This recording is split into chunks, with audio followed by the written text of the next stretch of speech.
ಸ್ವಾಮಿ Saint Lawrence ಅವ್ರ ಬಗ್ಗೆ ನಾವು ನೋಡಬೇಕಾದ್ರೆ ವಚನದಿಂದ ಕೆಲವು ಕಾರ್ಯಗಳನ್ನ ನೋಡಬೇಕಾದ್ರೆ ಸ್ವಾಮಿ ನಮ್ಮ ಹೃದಯದಲ್ಲಿ ಮಾತಾಡಿ ಹೇಗೆ ನಮ್ಮ ಮುಂದೆ ಇದ್ದ ಕ್ರೈಸ್ತರು ರಾಜ ಜೀವಿಸಿದ್ರು, ಅವರು ಹೇಗೆ ನಿಮಗೋಸ್ಕರ ಕಾರ್ಯಗಳನ್ನ ಮಾಡಿದ್ರು, ಅವರು ಹೇಗೆ ಅವ್ರ ಜೀವನವನ್ನು ನಿಮಗೋಸ್ಕರ ಅರ್ಪಿಸಿದ್ರು, ಅದೇ ರೀತಿ ರಾಜ ನಾವು ಅವ್ರ ಜೀವನದಲ್ಲಿ ಕಲ್ತ್ಕೊಳ್ಳುವಂತೆ ಸೇವೆಗೆ ರಾಜ ನಿಮಗೆ ನಾವು ಪೂರ್ಣ ರೀತಿಯಾಗಿ ಸ್ವಾಮಿ ನಾವು ಒಪ್ಪಿಸಿಕೊಡೋದಕ್ಕೆ ನೀವು ಆಶೀರ್ವದಿಸಿ ಸ್ವಾಮಿ.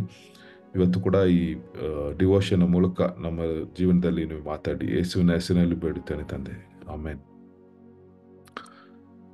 ಸೈಂಟ್ ಲಾರೆನ್ಸ್ ಅವ್ರ ಬಗ್ಗೆ ಕೆಲವು ಕಾರ್ಯಗಳನ್ನ ಇವತ್ತು ಕಲಿಯಲಿದ್ದೇವೆ. ಇವ್ರು ನೋಡಿದ್ರೆ ಸ್ಪೇನಲ್ಲಿ ಹುಟ್ಟುತ್ತಾರೆ. ಸ್ಪೇನ್ ಹುಸಿಕಾ ಅಂತ ಒಂದು ಜಾಗದಲ್ಲಿ, ಸ್ಪೇನಲ್ಲಿ 3rd ಸೆಂಚುರಿ ಯೇಸು ಸ್ವಾಮಿ ಬಂದು ಪುನರುತ್ಥಾನ ಆದ್ಮೇಲೆ ಒಂದು 200 ವರ್ಷ ಆದ್ಮೇಲೆ ಇವ್ರು ಬಂದು ಅಲ್ಲಿ ಇರ್ತಾರೆ. ಅವ್ರು ಬಂದು ರೋಮ್ಗೆ ಒಂದು ಶಿಕ್ಷಣಕ್ಕೋಸ್ಕರ ಎಜುಕೇಶನ್ಗೋಸ್ಕರ ರೋಮ್ಗೆ ಬರೋದನ್ನ ನಾವು ನೋಡ್ತೀವಿ. ಅಲ್ಲಿ ರೋಮಲ್ಲಿ ಇರ್ಬೇಕಾದ್ರೆ ಆ ಟೈಮಲ್ಲಿ ಬಂದು ಚರ್ಚಿಗೆ ಹೆಡ್ ಎಲ್ಲ ಪೋಪ್ ಆಗಿದ್ರು. ಅವಾಗ ಪೋಪ್ ಬಂದು ಸಿಕ್ಟಸ್ ಅಂತ ಒಂದು ಪೋಪು. ಅವ್ರ ಜೊತೆಗೆ ಇವರು ಇದ್ದು ಅಲ್ಲಿ ಚರ್ಚಲ್ಲಿ ಸೇವೆನ ಮಾಡಕ್ಕೆ ಶುರು ಮಾಡ್ತಾರೆ. ಇವ್ರು ಬಂದು ಏನು ಚರ್ಚಲ್ಲಿ ಏನ್ ಮಾಡ್ತಾ ಇದ್ರು ಅಂದ್ರೆ, ಒಂದು ಡೀಕನ್ ಅಂತಾರೆ, ಒಂದು ಡೀಕನ್ ಆಗಿ ಏನ್ ಮಾಡ್ತಾ ಇದ್ರು, ಅಲ್ಲಿ ಕೆಲಸ ಮಾಡ್ತಾ ಇದ್ರು, ಕಾರ್ಯನ ನೆರವೇರಿಸ್ತಾ ಇದ್ರು. ಇವ್ರು ಬಂದು ಒಂದು ಒಳ್ಳೆ ರೀತಿಯಾಗಿ ಯಾವುದೇ ಒಂದು ಯಾಮಾರಿಸದೆ ಆ ತರ ಎಲ್ಲ ಇರೋದ್ರಿಂದ ಅವ್ರಿಗೇನ್ ಮಾಡಿದ್ರು, ಆ ಪೋಪ್ ಅವರು ಇವ್ರಿಗೆ ತುಂಬಾ ಒಂದು ಜವಾಬ್ದಾರಿ ಕೊಡಕ್ಕೆ ಸ್ಟಾರ್ಟ್ ಮಾಡ್ತಾರೆ.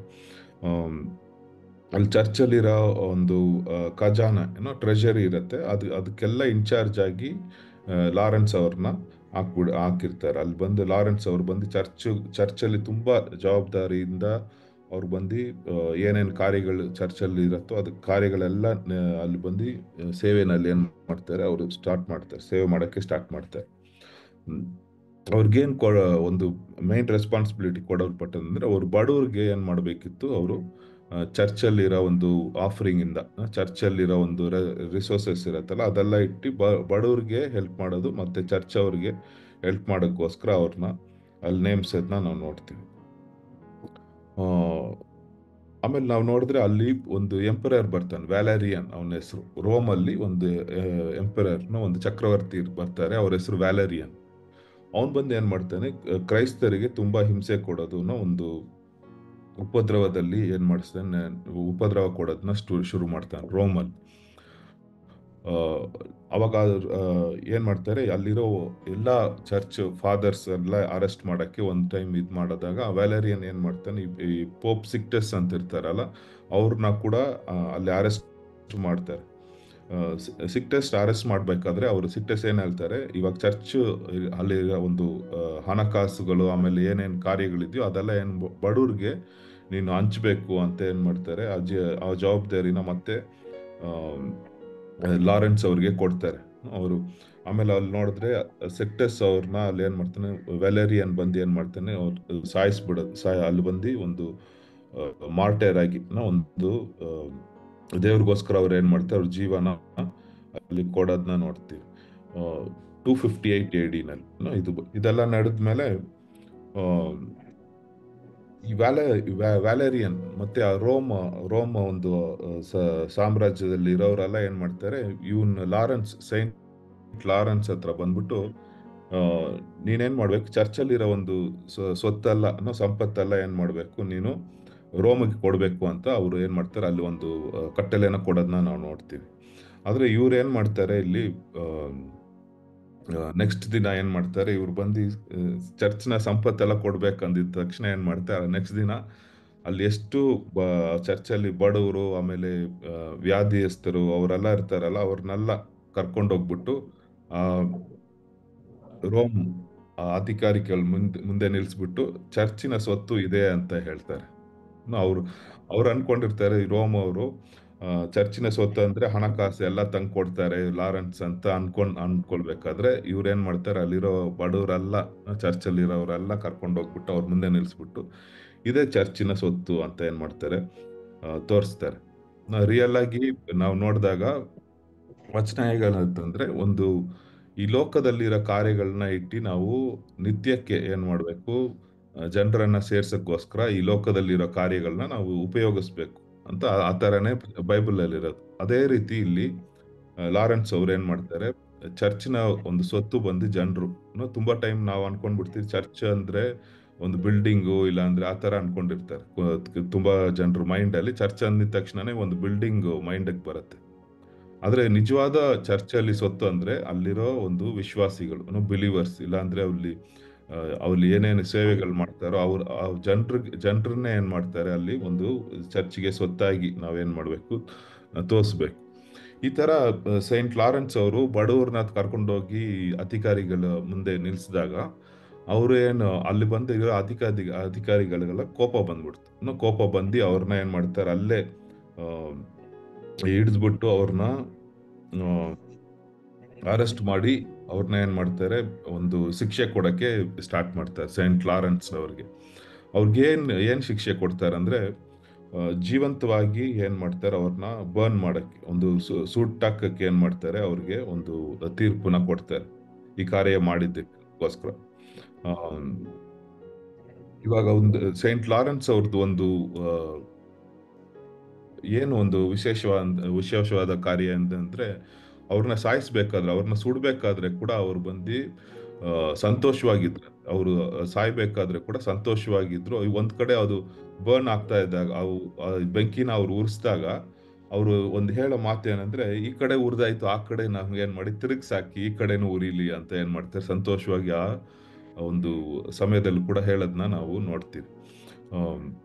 ಅವ್ರು ಬಂದು ಒಂದು ದೇವ್ರಿಗೋಸ್ಕರ ಅವ್ರ ಜೀವನ ಮನಪೂರ್ವಕವಾಗಿ ಸಂತೋಷವಾಗಿ ಏನ್ ಮಾಡ್ತಾರೆ, ಒಪ್ಪಿಸ್ಕೊಡೋದನ್ನ ನಾವು ನೋಡ್ತೀವಿ. ಅಲ್ಲಿ ಬಂದು ಅವ್ರನ್ನ ಸುಟ್ಟಾದ ಮೇಲೆ ಅವ್ರು ಬಂದು ಒಂದು ಅವ್ರ ಜೀವನನ ಇವಾಗ್ಲೂ ಕೂಡ ಏನ್ ಮಾಡ್ತಾರೆ, ಕ್ಯಾಥಲಿಕ್ ಸಭೆಯಲ್ಲಿ ನಾವು ನೋಡಿದಾಗ ಕ್ಯಾಥಲಿಕರು ಫೀಸ್ಟ್ ಡೇ ಅಂತ, ಆಗಸ್ಟ್ 10ನೇ ತಾರೀಕು ಫೀಸ್ಟ್ ಡೇ ಅಂತ ಒಂದು ಬರುತ್ತೆ.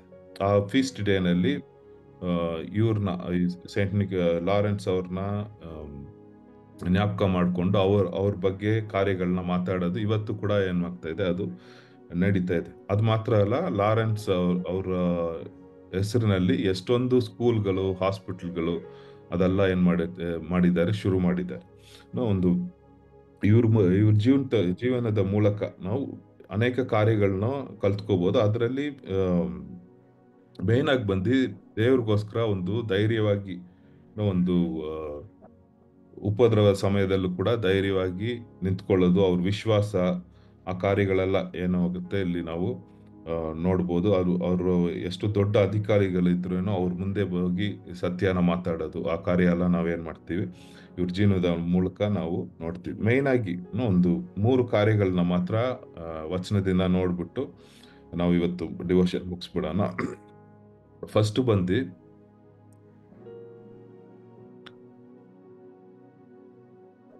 ಮ್ಯಾಥ್ಯೂ, ಯಾರಾದ್ರೂ ಕನ್ನಡದಲ್ಲಿ ಓದಿದ್ರೆ ಚೆನ್ನಾಗಿರುತ್ತೆ. ಮ್ಯಾಥ್ಯೂ 25:35-40 2 ವಚನ ಮಾತ್ರ ಓದಿ, ಮಧ್ಯದ ಮ್ಯಾಥ್ಯೂ 35 ಮತ್ತು 40.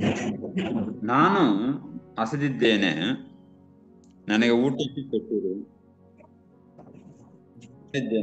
ನನಗೆ ಕುಡಿಯುವುದಕ್ಕೆ ಕೊಟ್ಟಿರಿ, ಪರದೇಶಿಯಾಗಿದ್ದೇನೆ, ನನ್ನನ್ನು ಸೇರಿಸಿಕೊಂಡಿರಿ, ಬಟ್ಟೆ ಇಲ್ಲದವನಾಗಿದ್ದೇನೆ, ನನಗೆ ಉಡುವುದಕ್ಕೆ ಕೊಟ್ಟಿರಿ. 35-40.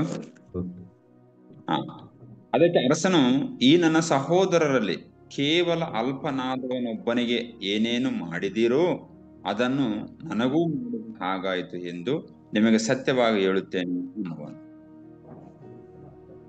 ನೀವು ಕ್ರೈಸ್ತ ಒಂದು ಸೇವೆನ ನೋಡಿದ್ರೆ ಫಸ್ಟ್ ಇಂದಾನೆ, ಯೇಸು ಸ್ವಾಮಿ ಇರೋ ಟೈಮ್ ಇಂದಾನೆ ಅದು ಬಂದು ಬಡವ್ರಿಗೆ ಮತ್ತೆ ಈ ನಮ್ಮ ಸಮಾಜದಲ್ಲಿರೋವ್ರಿಗೆ, ಒಂದು ಕೀಳ ಮಟ್ಟದಲ್ಲಿರೋವ್ರಿಗೆ ಏನ್ ಮಾಡ್ತಾರೆ, ಅವ್ರ ಸೇವೆ ಮಾಡೋದನ್ನ ನಾವು ನೋಡ್ತೀವಿ. ಅದು ಬಂದು ಸ್ಟಾರ್ಟಿಂಗ್ ಇಂದಾನೇ ಇದೆ. ಫಸ್ಟ್ ಸೆಂಚುರಿನಲ್ಲೇ ಅಪೋಸ್ತಲರು ಇರ್ಬೇಕಾದ್ರೇನೆ ಅವರು ಬಂದು ಒಂದು ಕಾಯಿಲೆ ಬಂದು ರೋಮಲ್ಲಿ ಬರುತ್ತೆ. ಆ ಟೈಮಲ್ಲಿ ಒಂದು ದೊಡ್ಡ ಕಾಯಿಲೆ ಬರುತ್ತೆ, ನಮಗೆ ಕೊರೋನಾ ಬಂದಿತ್ತಲ್ಲ, ಆ ತರ ಒಂದು ಕಾಯಿಲೆ. ಅವಾಗ ಬಂದು ಏನ್ ಮಾಡ್ತಾರೆ, ಎಲ್ಲ ಊರ್ ಬಿಟ್ಟು ಆಚೆ ಓಡೋಗ್ತಾ ಇದ್ರಂತೆ. ಆ ಸಮಯದಲ್ಲಿ ಕ್ರೈಸ್ತರು ಏನ್ ಮಾಡ್ತಾರೆ, ಅಲ್ಲಿ ದೇವರ ಪ್ರೀತಿಯಿಂದ ತುಂಬಿ ಅವ್ರು ಬಂದು, ನಾವು ಇವ್ರನ್ನ ಹೀಗೆ ಬಿಟ್ಬಿಟ್ಟು ಹೋಗ್ಬಾರ್ದು, ಈ ರೋಗದಲ್ಲಿರೋರ್ನ ಬಿಟ್ಬಿಟ್ಟು ಹೋಗ್ಬಾರ್ದು ಅಂತ ಹೇಳ್ಬಿಟ್ಟು ಕ್ರೈಸ್ತರ ಅಲ್ಲಿ ಇಳಿದ್ಬಿಟ್ಟು ಆ ಸೇವೆ ಮಾಡ್ತಾರಂತೆ. ಎಷ್ಟೊಂದು ಜನರಿಗೆ ಔಷಧಿ ಕೊಡೋದು, ಅದು ಪ್ರಾರ್ಥನೆ ಮಾಡೋದು, ಅಲ್ಲಿ ಅವ್ರಿಗೆ ಸೇವೆ ಮಾಡೋದು, ಆ ಅಡುಗೆ ಎಲ್ಲ ಮಾಡ್ಕೊಡೋದು, ಆ ಥರ ಮಾಡಿ ಆ, ಆ ಸೇವೆ ಮೂಲಕ ಯೇಸು ಸ್ವಾಮಿನ ಎಷ್ಟೊಂದು ಜನ ಅಂಗೀಕರಿಸ್ಕೊಂಡ್ರಂತೆ. ಅದೇ ಅದೇ ರೀತಿ ಅದು ಅವಾಗ ಸ್ಟಾರ್ಟ್ ಆಗಿದ್ದು. ಇವತ್ತು ಕೂಡ ನಾವು ನೋಡಿದ್ರೆ ಎಷ್ಟೊಂದು ಸೇವೆಗಳು ಆ, ಏನು ದೇ ಬಡವ್ರಿಗೋಸ್ಕರ ನಾವು ಕ್ರೈಸ್ತರು ಮಾಡೋದನ್ನ ನಾವು ನೋಡ್ತೀವಿ ಈ ಲೋಕದಲ್ಲಿ. ಆ, ತುಂಬಾ ಹೆಲ್ಪ್ ಮಾಡೋರು ಅಂತ ನೋಡಿದ್ರೆ ಅದು ಕ್ರೈಸ್ತರೇ ಇರ್ಬೇಕು. ಯಾಕಂದ್ರೆ ದೇವರು ಬಂದು ನಮ್ಗೆ ಅದನ್ನ ಮಾಡಕ್ ಹೇಳ್ಕೊಟ್ಟಿದ್ದಾರೆ. ಇಲ್ಲಿ ಏನ್ ಹೇಳಿದ್ದಾರೆ, ಸೇವೆ ಅಂದ್ರೆ ಏನು, ನಾವು ಬಂದು ಯಾರಿಗೆ ಹಸುವಾಗಿದ್ರು ಅವ್ರಿಗೆ ಊಟ ಕೊಡೋದು, ಯಾರಿಗೆ ಒಂದು ದಾಗದಲ್ಲಿರೋದ್ರು ಅವ್ರಿಗೆ ನೀರು ಕೊಡೋದು, ಮತ್ತೆ ಸ್ಟ್ರೇಂಜರ್ನ ಒಂದು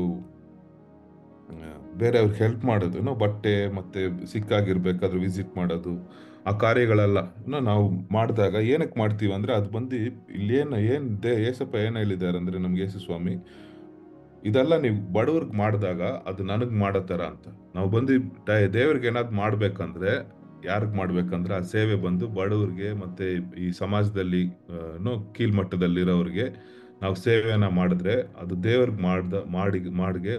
ದೇವ್ರಿಗೆ ಮಾಡದಂತೆ ಸಮಾನ. ಅದೇ ಇಲ್ಲಿ ದೇವ್ರು ಹೇಳೋದನ್ನ ನೋಡ್ತೀವಿ. ಅದಕ್ಕೆ ನಾವು ಕ್ರೈಸ್ತರು ಏನಕ್ಕೆ ಸೇವೆ ಮಾಡ್ತಾರೆ ಅಂದ್ರೆ, ಮೈನ್ ರೀಸನ್ ಬಂದು ಅದು ಸೇವೆ ಮಾಡೋದು ಬಂದು ಆ ದೇವ್ರಿಗೆ ಮಾಡೋ ತರ ಅದು ಸಮಾನ. ಅದಕ್ಕೆ ನಾವು ಇವಾಗ ಕ್ರೈಸ್ತರ ಅಂದ್ರೆ ತುಂಬಾ ಜನ ಮೈಂಡ್ ಅಲ್ಲಿ ಬರೋದೇ ಮದರ್ ತೆರೇಸಾ ಅವ್ರು ಬರ್ತಾರೆ. ಯಾಕಂದ್ರೆ ಅವ್ರು ಬಂದು ಅವ್ರ ಸೇವೆನಲ್ಲಿ ನೋಬೆಲ್ ಪ್ರೈಸೇ ತಗೊಂಡಿದ್ದಾರೆ. ಯಾಕೆ ಅಷ್ಟು ಸೇವೆಗಳು ಏನ್ ಮಾಡಿದ್ದಾರೆ ಅವರು. ಯಾರು ಮಾಡದೇ ಇರೋ ಕಾರ್ಯಗಳನ್ನ, ಯಾರು ಮುಟ್ದೇ ಇರೋ ಕುಷ್ಠರೋಗಿಗಳನ್ನ, ಈ ಸಮಾಜದಲ್ಲಿ ಅವರು ಪ್ರಾಣಿಗಳಂತೇನೋ ಅವ್ರನ್ನ ಬಿಸಾಕಿರ್ತಾರಲ್ಲ, ಆ ತರ ಒಂದು ವ್ಯಕ್ತಿಗಳನ್ನ ಎತ್ಕೊಂಡೋಗಿ ಅವರು ಮದರ್ ತೆರೇಸಾ ಅವರು ಸೇವೆ ಮಾಡಿರ್ತಾರೆ. ಅದೇ ರೀತಿ ಅವರೆಲ್ಲ ಎಷ್ಟೊಂದು ಜನ ಗುಪ್ತವಾಗಿ ಒಂದು ಕ್ರೈಸ್ತ ಸೇವೆಗಳು ತುಂಬಾ ಜನ ಆಚೆ ಹೇಳ್ಕೊಳ್ಳೋದಿಲ್ಲ. ಯಾಕಂದ್ರೆ ಅದು ಒಂದು ವಚನ ಇದೆ, ನಾವು ಬಂದು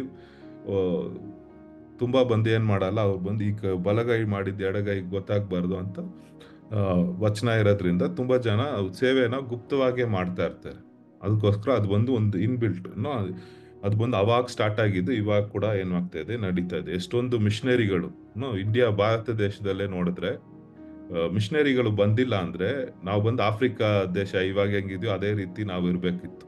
ಅವ್ರು ಮಿಷನರಿ ಬಂದಿದ್ರಿಂದಾನೆ, ಅವ್ರು ಎಷ್ಟೋ ಸೇವೆ ಮಾಡಿದ್ರಿಂದಾನೆ, ಎಷ್ಟೋ ಸ್ಕೂಲ್ಗಳು ಹಾಸ್ಪಿಟಲ್ಗಳು ಶುರು ಮಾಡಿದ್ರಿಂದಾನೆ ನಾವು ಇಂಡಿಯಾ ಬಂದು ಇಷ್ಟು ಇವಾಗ ಮುಂದೆ ಬಂದಿದೆ. ನಾವೊಂದು 300 ವರ್ಷ ಹಿಂದೆ ಸ್ವಲ್ಪ ಫೋಟೋಗಳನ್ನ ನೀವು ನೆಟ್ಟಲ್ಲೇ ಸರ್ಚ್ ಮಾಡಿ ನೋಡ್ಬೋದು. ಅವಾಗ ಇಂಡಿಯಾ ಹೇಗಿತ್ತು, ಭಾರತ ಹೇಗಿತ್ತು ಅಂತ 200 ವರ್ಷ 300 ವರ್ಷ ಹಿಂದೆ ಫೋಟೋಗಳನ್ನ ನಾವು ನೋಡಿದ್ರೆ ಆಫ್ರಿಕಾದಲ್ಲಿ ಇವಾಗ ಹೆಂಗಿದ್ದಾರೆ, ಇಲ್ಲ ಒಂದು 30 ವರ್ಷ ಹಿಂದೆ ಹೆಂಗಿರ್ತಿರ್ತಾರೆ ಅದೇ ರೀತಿ ಆ ಫೋಟೋಗಳಿದೆ. ಇವಾಗ ನೆಟ್ಟಲ್ಲೇ ಗೂಗಲಲ್ಲಿ ಸರ್ಚ್ ಮಾಡಿದ್ರೆ ನಿಮ್ಗೆ ಸಿಗತ್ತೆ. ಅದಕ್ಕೆ ನಾವು ಸೇವೆನ ಏನ್ ಮಾಡ್ಬೇಕು, ಬಿಟ್ಬಿಡ್ಬಾರ್ದು. ನಮ್ಮ ಜೀವನದಲ್ಲಿ ಕೂಡ ನಮಗೆ ಆ ದೇವ್ರು ಬಂದು ಅವಕಾಶ ಕೊಟ್ಟದಾಗ ನೋಡಕ್ಕೆ ನಾವು ನಮ್ಮ ಸಮಾಜದಲ್ಲಿರೋ ಒಂದು ಮಾರ್ಜಿನಲೈಸ್ಡ್ ಅಂತಾರಲ್ಲ, ಈ ಕೈ ಬಿಡಪಟ್ಟವ್ರಿಗೆ ಆದಷ್ಟು ನಾವು ಎಷ್ಟು ಆಗತ್ತೋ ಅಷ್ಟು ಏನ್ ಮಾಡ್ಬೇಕು, ನಾವು ಸಹಾಯ ಮಾಡ್ಬೇಕು.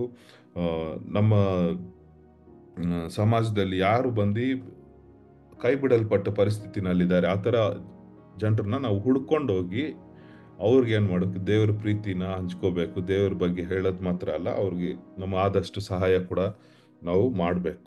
ಅದೇ ರೀತಿನೇ ಇಲ್ಲಿ ಸೈಂಟ್ ಲಾರೆನ್ಸ್ ಅವರು ಮಾಡಿದ್ರು. ದೇವರ ಒಂದು ಪ್ರೀತಿನ ಏನ್ ಮಾಡಿದ್ರು ಅವರು, ಅಲ್ಲಿ ಚರ್ಚ್ ಮೂಲಕ ಅಲ್ಲಿರೋ ಬಡ ಜನರಿಗೆ ಏನ್ ಮಾಡಿದ್ರು, ಅವರು ಸಹಾಯ ಮಾಡಿದ್ರು. ಒಂದು ಕ್ರೈಸ್ತರ ಜೀವನ ಬಂದು ಒಂದು ಕ್ಯಾಂಡಲ್ ತರ, ಒಂದು ಮೇಣದ ಬತ್ತಿ ತರ ಅದು ಬಂದು ನಾವು ದಿನ ದಿನ ನಮ್ಮ ಜೀವನ ಬಂದು ಒಂದು ಮೇಣದ ಬತ್ತಿ ತರ, ಒಂದು ಕ್ಯಾಂಡಲ್ ತರ ಊರಿದಿ ಅವ್ರು ಬೇರೆಯವ್ರಿಗೆ ಬೆಳಕನ್ನು ಕೊಡುವ ಒಂದು ಜೀವನವಾಗಿ ಇರಬೇಕು. ಫಸ್ಟ್ ಬಂದು ಸರ್ವಿಸ್ ಟು ಅದರ್ಸ್, ಇತರರಿಗೆ ಸೇವೆ ಒಂದು ಮಾಡುವ ಒಂದು ಕಾರ್ಯನ ಇವರು ಯಾರು ಮಾಡ್ತಾ ಇದ್ರು, ಸೈಂಟ್ ಲಾರೆನ್ಸ್ ಅವರು ಮಾಡ್ತಾ ಇದ್ರು. ಎರಡನೇದು ಫೇತ್ ಅಂಡರ್ ಪರ್ಸಿಕ್ಯೂಷನ್. ಒಂದು ಉಪದ್ರವದ ಸಮಯದಲ್ಲಿ ಕೂಡ ಅವ್ರ ನಂಬಿಕೆಯನ್ನ ಬಿಟ್ಟಿಲ್ಲ. ಒಂದು ಯಾರಾದ್ರೂ ಒಂದು ಸುಳ್ಳ ನಂಬಿದ್ರೆ ಅವ್ರು ಏನ್ ಮಾಡ್ತಾರೆ, ಉಪದ್ರವದ ಸಮಯದಲ್ಲಿ ಆ ಸುಳ್ಳುಗೋಸ್ಕರ ಅವ್ರು ನಿಂತ್ಕೊಳ್ಳಲ್ಲ. ಅವ್ರೇನು ಮಾಡಿಬಿಡ್ತಾರೆ, ಆ ಕಾರ್ಯನ ಇಲ್ಲ ಅಂತ ಏನೇ ಆ ಕಾರ್ಯನ ಬಿಟ್ಬಿಟ್ಟು ಓಡ್ಬಿಡ್ತಾ ಇದ್ರು. ಆದರೆ ಯೇಸು ಸ್ವಾಮಿ ಶಿಷ್ಯರಿಂದ ನಾವು ನೋಡಿದ್ರೆ 11 ಶಿಷ್ಯರು, 11 ಶಿಷ್ಯರು ಎಲ್ಲರೂ ಒಂದು ದೇವ್ರಿಗೋಸ್ಕರ ಪ್ರಾಣ ಕೊಡ್ತಾರೆ. ಅವ್ರ ವಿಶ್ವಾಸನ ಬಿಟ್ಕೊಡಲ್ಲ.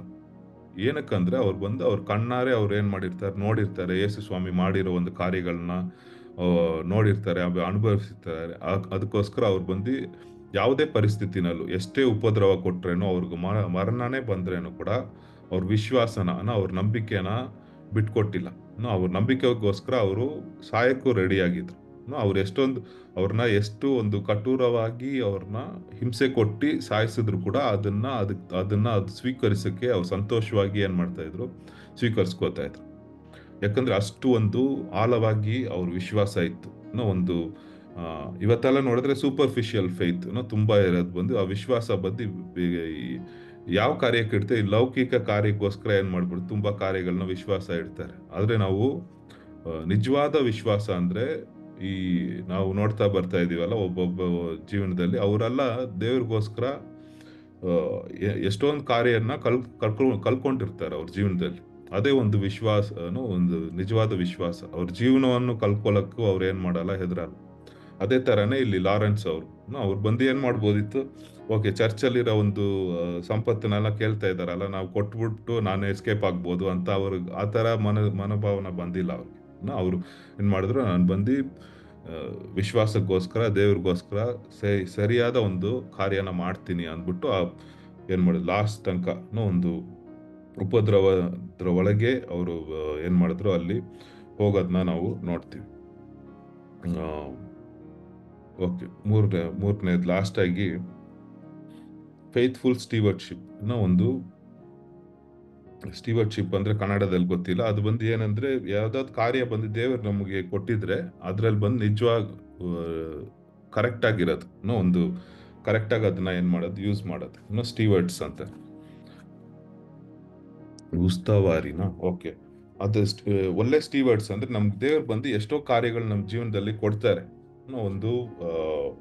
ಒಂದು ಟ್ಯಾಲೆಂಟ್ ಆಗಿರ್ಬೋದು, ಒಂದು ಹಾಡೋ ಒಂದು ಟ್ಯಾಲೆಂಟ್ ಇರ್ಬೋದು, ಇಲ್ಲಾಂದ್ರೆ ಒಂದು ಪ್ರಚಾರ ಮಾಡೋ ಒಂದು ಇದಿರ್ಬೋದು, ಒಂದು ಗಿಫ್ಟ್ ಇರ್ಬೋದು, ಇಲ್ಲಾಂದ್ರೆ ಕೆಲವ್ರನ್ನ ದೇವ್ರು ಬಂದು ಅನೇಕ ಒಂದು ರಿಸೋರ್ಸಸ್ ಕೊಟ್ಟಿರ್ತಾರೆ ಅಲ್ಲ, ಅದೆಲ್ಲ ಅದಕ್ಕೆ ಮೇಲೆ ಒಂದು ಸಮಯನ ಕೊಟ್ಟಿರ್ತಾರೆ. ಇದೆಲ್ಲ ಒಂದು ರಿಸೋರ್ಸಸ್ ದೇವ್ರು ಬಂದು ನಮ್ಮ ಜೀವನದಲ್ಲಿ ಕೊಟ್ಟಿರ್ತಾರೆ. ಅದೆಲ್ಲ ನಾವು ಹೇಗೆ ಕರೆಕ್ಟಾಗಿ ಅದನ್ನ ಯೂಸ್ ಮಾಡ್ತೀವಿ ಅಂತ ದೇವ್ರು ಬಂದು ನೋಡ್ತಾರೆ. ತುಂಬಾ ಟೈಮ್ ಬಂದು ಅದನ್ನ ನಮಗೋಸ್ಕರ ನಾವು ಯೂಸ್ ಮಾಡ್ಕೋಬಹುದು, ಇಲ್ಲ ದೇವ್ರಿಗೋಸ್ಕರ ನಾವು ಅದನ್ನ ಯೂಸ್ ಮಾಡ್ಬೋದು. ತುಂಬಾ ಜನ ಏನ್ ಮಾಡ್ಬಿಡ್ತಾರೆ, ಅವ್ರ ಸಮಯನ ದೇವ್ರಿಗೆ ಕೊಡದೆ ಅವ್ರಿಗೆ ಏನ್ ಮಾಡ್ಬಿಡ್ತಾರೆ, ತುಂಬಾ ಟೈಮ್ ಯೂಸ್ ಮಾಡ್ಬಿಡ್ತಾರೆ. ಅವ್ರು ಅದಕ್ಕೆ ಒಂದ್ ಸ್ಟೆಪ್ ಹೋಗ್ಬಿಟ್ಟು ಪಾಪ ಕಾರ್ಯದಲ್ಲಿ ಕೂಡ ಅದನ್ನ ಏನ್ ಮಾಡ್ಬಿಡ್ತಾರೆ, ಯೂಸ್ ಮಾಡ್ಬಿಡ್ತಾರೆ. ಅದ್ರ ದೇವ್ರ ಎದುರು ನೋಡೋದೇನಂದ್ರೆ, ನಮ್ಗೆ ಕೊಟ್ಟಿರೋ ಒಂದು ಕಾಲ ಎಷ್ಟು, ಕೆಲವ್ರಿಗೆ ಸ್ವಲ್ಪ ಕಮ್ಮಿ ದಿನ ಇರತ್ತೆ, ಕೆಲವ್ರಿಗೆ ಜಾಸ್ತಿ ದಿನ ಇರತ್ತೆ. ಅದು ಎಷ್ಟು ಕಾಲ ಇದೆಯೋ ಅದೆಲ್ಲ ಇಂಪಾರ್ಟೆಂಟ್ ಇಲ್ಲ. ಇರ್ಬೇಕಾದ್ರೆ ಕಾಲದಲ್ಲಿ ನಾವು ಸಮಯನ ಹೇಗೆ ಯೂಸ್ ಮಾಡ್ತೀವಿ, ದೇವ್ರು ಕೊಟ್ಟಿರೋ ನಮ್ಮ ಗಿಫ್ಟ್ ಆತ್ಮಿಕ ವರಗಳನ್ನ ಹೇಗೆ ಯೂಸ್ ಮಾಡ್ತಾ ಇದೀವಿ ಅನ್ನೋ ಒಂದು ಆಮೇಲೆ ನಮ್ಮ ಜವಾಬ್ದಾರಿನಲ್ಲಿ ಕೊಟ್ಟಿರುವ ಒಂದು ಹಣಕಾಸುಗಳು ಏನೇ ಇರ್ಬೋದು, ಒಂದು ಯಾವ್ದಾದ್ರು ಒಂದು ಸೇವೆ, ಇದ್ರಲ್ಲೆಲ್ಲ ಹೇಗೆ ನಾವು ನಿಜವಾಗಿ ಅವ್ರಿಗೆ ಒಂದು ಕರೆಕ್ಟ್ ಆಗಿ ಇದೀವಿ ಅಂತ ದೇವ್ರು ಬಂದು ನೋಡ್ತಾರೆ. ಇಲ್ಲಿ ಬಂದು ಇವನು ಲಾರೆನ್ಸ್ ಅವರ ಜೀವನದಲ್ಲಿ ಅವ್ರು ಕೊಟ್ಟಿರೋ ಒಂದು ಜವಾಬ್ದಾರಿನಲ್ಲಿ ಅವ್ರು ನಿಜವಾಗಿದ್ರು. ಅವ್ರು ಬಂದು ಏನಿತ್ತು, ಚರ್ಚಲ್ಲಿ ಇದ್ಕೊಂಡು ಅವ್ರು ಬಂದು ಬಡವ್ರಿಗೆ ಕರೆಕ್ಟ್ ಆಗಿ ಆ ಕಾರ್ಯಗಳನ್ನ ಹಂಚಬೇಕಿತ್ತು. ಅದೆಲ್ಲ ಅವ್ರು ಕರೆಕ್ಟ್ ಆಗಿ ಏನ್ ಮಾಡ್ತಾ ಇದ್ರು. ಅದಕ್ಕೆ ನಾವು ಕೂಡ ಒಂದು ವಿಶ್ವಾಸಿಗಳಾಗಿ ಏನ್ ಮಾಡ್ಬೇಕು, ಒಂದು ದೇವ್ರು ಕೊಟ್ಟಿರೋ ಒಂದು ಜವಾಬ್ದಾರಿನ ಕರೆಕ್ಟ್ ಆಗಿ ಏನ್ ಮಾಡ್ಬೇಕು, ಇದ್ರಲ್ಲಿ ನಾವು ವೇಸ್ಟ್ ಮಾಡದೆ ಆ ಕಾರ್ಯಗಳನ್ನ ದೇವ್ರಿಗೋಸ್ಕರ ನಾವು ಮಾಡ್ಬೇಕು. ಅದು ದೊಡ್ಡದಾಗಿರ್ಬೋದು, ಚಿಕ್ಕದಾಗಿರ್ಬೋದು. ಚಿಕ್ಕ ಕಾರ್ಯಗಳಲ್ಲಿ ನಾವು ನಿಜವಾಗಿ ದೇವ್ರಿಗೋಸ್ಕರ ಕೆಲವು ಕಾರ್ಯಗಳು ಮಾಡಿದ್ರೆ, ಅವ್ರು ದೊಡ್ಡ ಕಾರ್ಯಗಳಲ್ಲಿ ಏನ್ ಮಾಡ್ತಾರೆ, ದೇವ್ರು ಬಂದು ನಮ್ಗೆ ಇನ್ನ ಜವಾಬ್ದಾರಿನ ಕೊಡ್ತಾರೆ ಅಂತ ಬೈಬಲ್ ಅಲ್ಲಿ ನಾವು ಓದ್ತೀವಿ. ಅದೇ ಇವತ್ತು 3 ಕಾರ್ಯ ಇವರು ಜೀವನದ ಮೂಲಕ ನೋಡಿದ್ವಿ.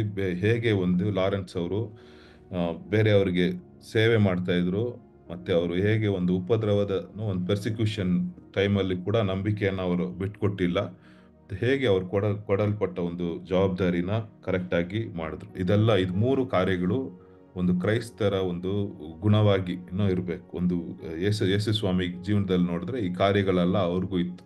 ಅದೇ ರೀತಿ ಪವಿತ್ರ ಆತ್ಮದಿಂದ ತುಂಬಿರೋ ನಮಗೋಸ್ಕರ ನಮಗೂ ಕೂಡ ಈ ಕಾರ್ಯಗಳು ಬಂದು ಆಟೋಮೆಟಿಕ್ ಆಗಿ ಏನ್ ಮಾಡಬೇಕು, ಬರಬೇಕು. ನಾವು ಬಂದು ಈ ಕಾರ್ಯಗಳು ನಮ್ಮ ಜೀವನದಲ್ಲೂ ಬರಬೇಕು ಅಂತ ನಾವು ಪ್ರಾರ್ಥನೆ ಮಾಡೋಣ. ದೇವರೇ, ಇವತ್ತು ಕೂಡ ರಾಜ, ನೀವು ಲಾರೆನ್ಸ್ ಬಗ್ಗೆ ನಾವು ಅನೇಕ ಕಾರ್ಯಗಳನ್ನ ನೋಡಿದ್ವಿ ಸ್ವಾಮಿ. ನಿಮಗೋಸ್ಕರ ರಾಜ ನಮ್ಮ ಮುಂದೆ ಹೋಗಿರುವ ಎಷ್ಟೋ ಕ್ರೈಸ್ತರು ನಿಮಗೋಸ್ಕರ ಅನೇಕ ಕಾರ್ಯಗಳನ್ನು ಅವ್ರ ಜೀವನದಲ್ಲಿ ರಾಜ ಮಾಡಿರೋದನ್ನ ನಾವು ಕಲ್ತ್ಕೊಂಡು ಬರ್ತಾ ಇದ್ದೀವಿ ಸ್ವಾಮಿ. ಅದೇ ರೀತಿ ನಮ್ಮ ಜೀವನದಲ್ಲೂ ಕೂಡ ರಾಜ ನಾವು ನಿಜವಾದ ಒಂದು ವಿಶ್ವಾಸ ಇಡಲು ಸ್ವಾಮಿ, ಅನೇಕರಿಗೆ ನಾವು ಸೇವೆ ಮಾಡಲು, ನಮ್ಮ ಸುತ್ತಿ ಇರುವ ಬಡವರಿಗೆ, ಆಮೇಲೆ ಈ ಸಮಾಜದಲ್ಲಿ ಇರೋ ಕೈ ಬಿಟ್ಟವರಿಗೆ ರಾಜ ನಾವು ಸೇವೆ ಮಾಡಲು ನಮಗೆ ಬಲಪಡಿಸಿ ಸ್ವಾಮಿ, ನಮ್ಮನ್ನು ಬಲಪಡಿಸಿ ರಾಜ. ನಾವು ವಿಶ್ವಾಸವನ್ನು ಯಾವುದೇ ಒಂದು ಸಮಯದಲ್ಲೂ ಬಿಟ್ಕೊಡದಂತೆ ರಾಜ, ಉಪದ್ರವದ ಸಮಯದಲ್ಲೂ ವಿಶ್ವಾಸದಲ್ಲಿ ನಾವು ಇರಲು ನೀವು ರಾಜ ನಮಗೆ ಒಂದು ಧೈರ್ಯವನ್ನು, ಒಂದು ಪವಿತ್ರಾತ್ಮದಿಂದ ಬಲವನ್ನು ರಾಜ ನೀವು ತುಂಬಿಸಿರಿ. ಮಾತ್ರ ಅಲ್ಲ ರಾಜ, ನಮಗೆ ಏನೇನು ಜವಾಬ್ದಾರಿ ಕೊಟ್ಟಿದ್ದೀರೋ, ನಮ್ಮ ಕರದಲ್ಲಿ ಏನೇನು ಕಾರ್ಯಗಳು ನೀವು ಕೊಟ್ಟಿದ್ದೀರೋ ಸ್ವಾಮಿ, ಅದರಲ್ಲಿ ನಿಜವಾಗಿ ಇರಲು ರಾಜ, ಅದನ್ನ ಮೂಲಕ ನಿಮಗೋಸ್ಕರ ಅನೇಕ ಕಾರ್ಯಗಳನ್ನು ಮಾಡಲು, ನಿಮ್ಮ ನಾಮವನ್ನು ಮಹಿಮೆ ಪಡಿಸಲು ನಮ್ಮನ್ನು ಬಲಪಡಿಸಿ ಆಶೀರ್ವದಿಸಿ. ಯೇಸುವಿನ ಹೆಸರಿನಲ್ಲಿ ಬೇಡುತ್ತೇನೆ ತಂದೆ, ಆಮೆನ್. ಆಮೆನ್.